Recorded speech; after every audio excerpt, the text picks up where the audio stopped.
पहुंचे। बोलिए गंगा मैया की। और आज गंगा जी के किनारे पहुंचकर बैठ गए। बड़े बड़े महात्माओं का आगमन हुआ। परीक्षित जी ने सबसे यही बात कहा, म्रियमाणस्य किम कर्तव्यम सतः सतां लोके मृत्यु परस्परायता यत् क्वा बालेन लोके वृद्धो महानुभावो जनार्दना। बड़े बड़े जब महात्मा आए ना तो परीक्षित जी ने सबसे यही प्रश्न पूछा, 7 दिन में मरने वाले को क्या करना है? हम आप भी 7 ही दिन में मरेंगे कि कोई 8वां दिन में? सोमवार, मंगलवार, बुधवार, गुरुवार, शुक्रवार, शनिवार, रविवार, बस ये 7 ही है। इसी 7 में हमारा जन्म है और मरण भी है। पर परीक्षित जी तो भाग्यशाली है, उनको उनका मरण दिन पता। यहाँ तो जन्मदिन सब मना रहे और मरण दिन का ज्ञान किसी को है ही नहीं।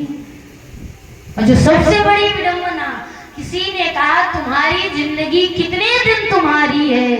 कहा केवल 2 दिन, एक जन्म का दिन, दूसरा मरण का दिन। बाकी तो जीवन दुनिया के लिए जी रहा हूं, बाकी समय तो संसार के लिए व्यतीत हो रहा है। आज परीक्षित जी गंगा के किनारे सबसे यही पूछ रहे, लेकिन कोई भी नहीं बता पाया 7 दिन में मरने वाले को क्या करना चाहिए। और जब ये बात धीरे धीरे फैल गई तो आज श्री सुखदेव जी महाराज का आगमन हुआ। बोलिए श्री सुखदेव जी महाराज की। ततः प्रक्षाम संसिद्धम योगिनां परमं गुरुं यत्रात्र पार्थे वैभवो यस्य म्रियमाणस्य सर्वथा मृगा। प्रिय शिष्यो लोकनागरते निसम्यमानो ये जनार्दना यत्यावे कुन्ते प्रयाणे तीर्थां लोक विग्रहे नीतनां वृथा। हे शौनक जी, आज राजा परीक्षित जब गंगा के किनारे बैठे, सुखदेव जी का पहुंचना हुआ। सुखदेव जी से भी परीक्षित जी ने यही कहा 7 दिन में मरने वाले को क्या करना है? सुखदेव जी ने कहा परीक्षित तुम्हारे पास तो 7 दिन है। इंसान चाहे तो एक घड़ी में अपना जीवन बना सकता है और बिगाड़ सकता है। अच्छा, जिसका भी जीवन बदलता है क्या 2-4-10 साल में बदलता है? 2-4-10 महीने में बदलता है? नहीं। जिसका जीवन बदला केवल 1 सेकंड, 1 क्षण में उसका जीवन बदल गया।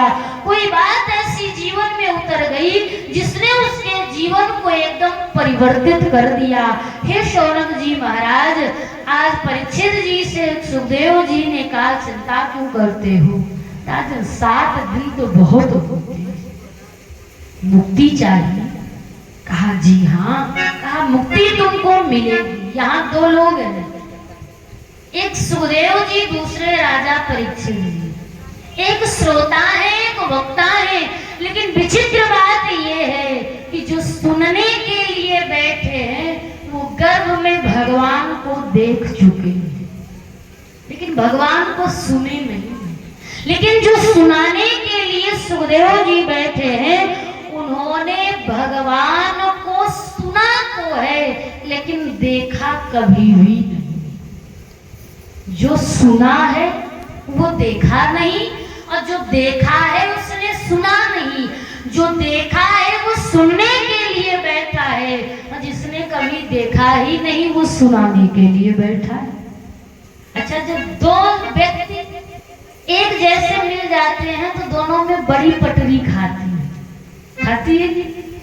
अभी यहाँ इतने आप सब बैठे हैं, अभी आप बातचीत अगर प्रारंभ कर दे और 2 व्यक्ति एक जैसे पीड़ित हो, कोई घर से पीड़ित, कोई धन से पीड़ित, तो उसी विषय में बात करेंगे जिससे दोनों पीड़ित हो।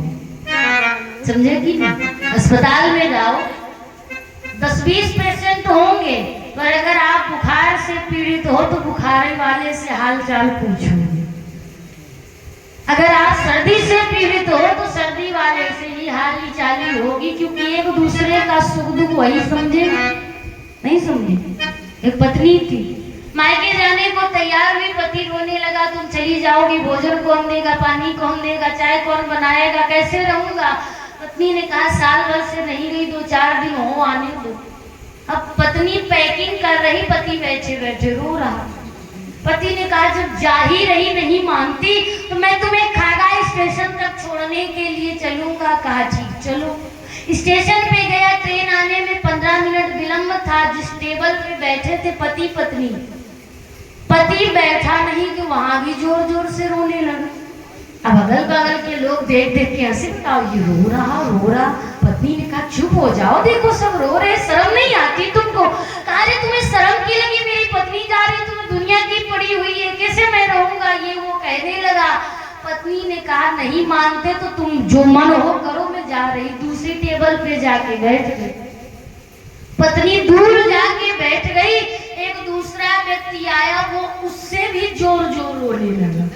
जो पहला रो रहा था एकदम चुप हो गया। दूसरे वाले से कहा क्यों रो रहे हो। पहले वाले दूसरे ने कहा तुम भी तो रो रहे, तुम बताओ तुम क्यों रो रहे हो। पति ने कहा जो ट्रेन अभी आएगी उसी से मेरी पत्नी चली जाएगी, मैं उसके जाने के गम में रो रहा। दूसरे ने कहा जिससे श्रीमती तुम्हारी जाएगी उसी से मेरी पत्नी आएगी, तुम जाने के गम में रो रहे, हम आने के गम में रो रहे, क्योंकि दोनों का दुख श्रीमती जी है। तो सुखदेव जी और परीक्षित दोनों एक ही जैसे हैं। आज परीक्षित जी महाराज से सुखदेव जी ने कहा राजन चिंता मत करो, एक बात और। किसी ने परीक्षित जी से कहा गंगा के किनारे क्यों गए, यमुना के किनारे जाते, नर्मदा के किनारे जाते, सरस्वती के किनारे जाते, कावेरी के तट पर जाते, गंगा के तट पर क्यों पहुंचे। कहा इसलिए कि गंगा जी ने राजा सगर के 60,000 बेटों का तरण धारण किया। वो 60,000 बेटे जिन्हें कि कपिल देव जी का श्राप लगा। अगर कपिल देव का श्राप राजा सगर के 60,000 बेटों को मार सकता है और गंगा जी उनका तरण तारण कर सकती है, मुझे भी श्राप मिला है तो गंगा मैया मुझे भी तार देगी। और आज सुखदेव जी आसन पे जब बैठे तो परीक्षित जी ने प्रणाम कर लिया। क्या कह के, हरि की कथा सुनाने वाले, प्रभु की कथा सुनाने वाले,